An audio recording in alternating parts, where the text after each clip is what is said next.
Man, the colors here are just bursting, aren't they? Look at that fruit vendor. All the colors lined up like a painter's palette. I'm thinking of trying something different today. Maybe that, right there. I've never seen such vivid, almost unnatural shades on a fruit before. Wonder what it tastes like. Turns out it's called achachairu, a local delicacy around here. Achachairu? What a fun name. The vendor couldn't stop raving about it, and you know what? It's pretty darn good. Got a sour punch to it, balanced with a sweet aftertaste. Can't quite put my finger on it, but it's addicting. Why not? Let's bag a bunch. Whoa, are markets always this packed? I always believed that markets held the essence of the city.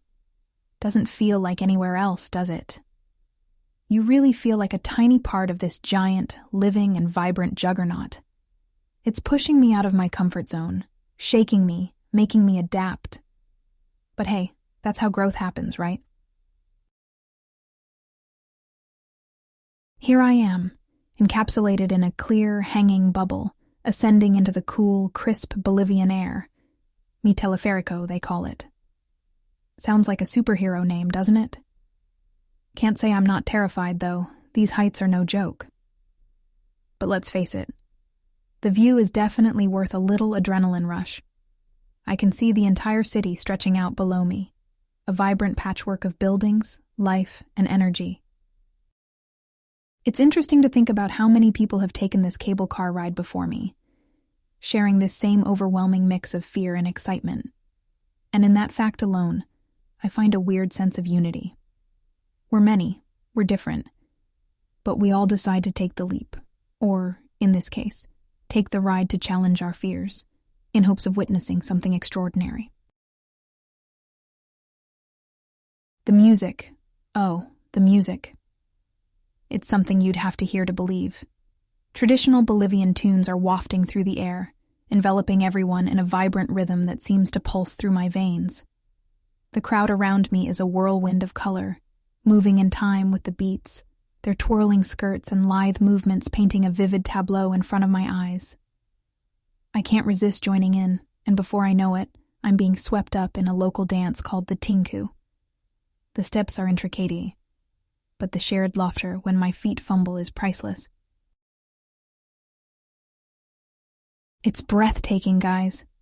Standing here, at the edge of what feels like the edge of the world, I'm quite literally gathering salt under my shoes at Salar de Uyuni. It's surreal. The flat expanse of white is just staggering. Surprisingly serene and tranquil, yet so stark. And the mirror effect.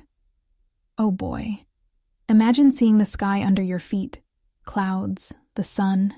It's like walking on the heavens themselves, gazing at your own reflection against the endless horizon, truly uncanny but also strangely exhilarating. The place is bustling with tourists. Everyone's playing around with perspectives, creating optical illusions. Some pretend to hold a water bottle that looks the size of a car, and others seem to be pushing huge people-sized chess pieces. Interesting to see how we humans love to play around, even in the face of such pristine natural beauty.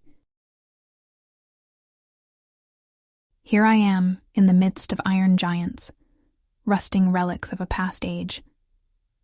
The beauty of decay is in every nook and cranny of this eerie, yet captivating sight.